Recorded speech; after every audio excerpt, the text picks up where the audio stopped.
आजको भिडियोमा हामी राज्यको संरचना र राज्य शक्तिको बाँडफाँडको विषयमा छलफल गर्नेछौँ। भिडियोलाई अन्त्यसम्म हेरेर आफ्नो प्रतिक्रिया दिनुहोला।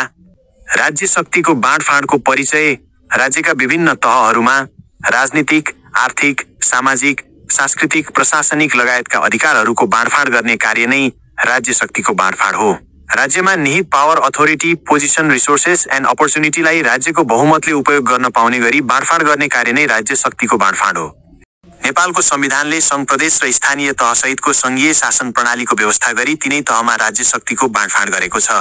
धारा 57 राज्य शक्तिको बाँडफाँड।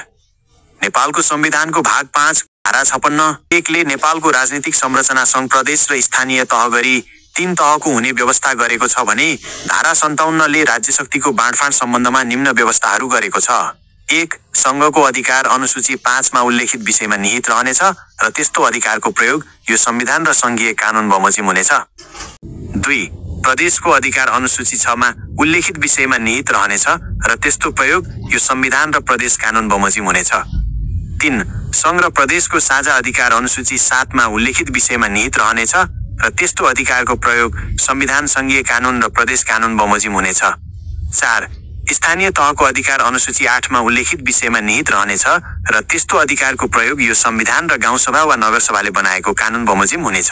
5. संघ, प्रदेश र स्थानीय तहको साझा अधिकार अनुसूची 9 मा उल्लेखित विषयमा निहित रहनेछ र त्यस्तो अधिकारको प्रयोग यो संविधान र संघीय कानून, प्रदेश कानून र गाउँसभा वा नगरसभाले बनाएको कानून बमोजिम हुनेछ।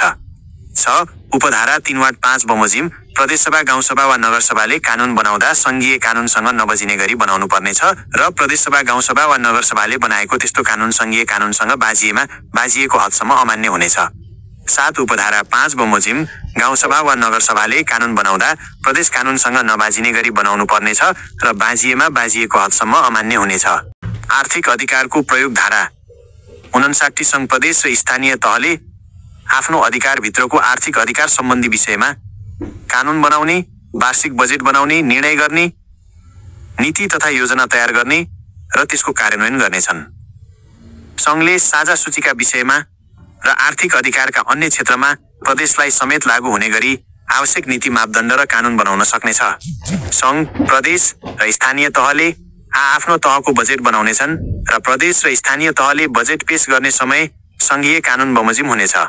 संघ, प्रदेश र स्थानीय तहले प्राकृतिक स्रोतको प्रयोग वा विकासबाट प्राप्त लाभको समन्वयिक वितरणको व्यवस्था गर्नुपर्नेछ। त्यस्तो लाभको निश्चित अंश रोयल्टी, सेवा वा वस्तुको रूपमा परियोजना प्रभावित क्षेत्र र स्थानीय समुदायलाई कानून बमोजिम वितरण गर्नुपर्नेछ।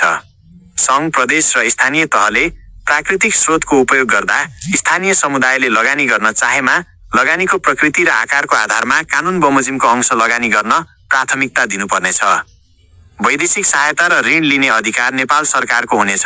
त्यस्तो सहायता वा ऋण लिँदा देशको समष्टिगत आर्थिक स्थायित्व हुने गरी लिनुपर्नेछ। संघ, प्रदेश र स्थानीय तहको बजेट, घाटा व्यवस्थापन तथा अन्य वित्तीय अनुशासन सम्बन्धी व्यवस्था संघीय कानून बमोजिम हुनेछ। राजस्व स्रोतको बाँडफाँड। धारा 60 संघ, प्रदेश र स्थानीय तहले आफ्नो अधिकार क्षेत्रभित्रको विषयमा कर लगाउन र ती स्रोतहरूबाट राजस्व उठाउन सक्नेछन्।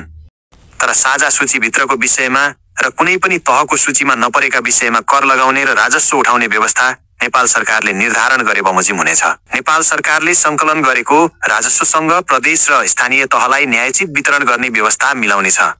प्रदेश र स्थानीय तहले प्राप्त गर्ने वित्तीय हस्तान्तरणको परिमाण राष्ट्रिय प्राकृतिक स्रोत तथा वित्त आयोगको सिफारिस बमोजिम हुनेछ। नेपाल सरकारले प्रदेश र स्थानीय तहलाई खर्चको आवश्यकता र राजस्वको क्षमताको आधारमा वित्तीय समानीकरण अनुदान वितरण गर्नेछ। प्रदेशले नेपाल सरकारबाट प्राप्त अनुदान र आफ्नो स्रोतबाट उठ्ने राजस्वलाई मातहतको स्थानीय तहको खर्चको आवश्यकता र राजस्व क्षमताको आधारमा प्रदेश कानून बमोजिम वित्तीय समानीकरण अनुदान वितरण गर्नेछन्। नेपाल सरकारले संघीय सञ्चित कोषबाट प्रदान गर्ने सशर्त अनुदान, समपूरक अनुदान र अन्य प्रयोजनका लागि दिने विशेष अनुदान वितरण सम्बन्धी व्यवस्था संघीय कानून बमोजिम हुनेछ। संघ, प्रदेश र स्थानीय तहबीच राजस्व बाँडफाँड गर्दा सन्तुलित र पारदर्शी रूपमा गर्नुपर्नेछ। राजस्व बाँडफाँड सम्बन्धी संघीय ऐन बनाउँदा राष्ट्रिय नीति, राष्ट्रिय आवश्यकता, प्रदेश र स्थानीय तहको स्वायत्तता, प्रदेश र स्थानीय तहले जनतालाई पुर्याउनु पर्ने सेवा र उनीहरूलाई प्रदान गरिएको आर्थिक अधिकार, राजस्व उठाउन सक्ने क्षमता राजस्वको सम्भाव्यता र उपयोग, विकास निर्माणमा गर्नुपर्ने सहयोग, क्षेत्रीय असन्तुलन, गरिबी र असमानताको न्यूनीकरण, वञ्चितीकरणको अन्त्य, आकस्मिक कार्य र अस्थायी आवश्यकता पूरा गर्न सहयोग गर्नुपर्ने विषयहरू ध्यान दिनुपर्नेछ। आजलाई यति नै, बाँकी अर्को भिडियोमा। केही जिज्ञासा, प्रतिक्रिया र सुझाव भए कमेन्ट गर्नुहोला। भिडियो यहाँसम्म हेर्नु भएकोमा धन्यवाद। हामी यस्तै अन्य टपिकमा पनि सामग्री लिएर आउनेछौँ, त्यसैले च्यानललाई सब्स्क्राइब गर्न नभुल्नुहोला।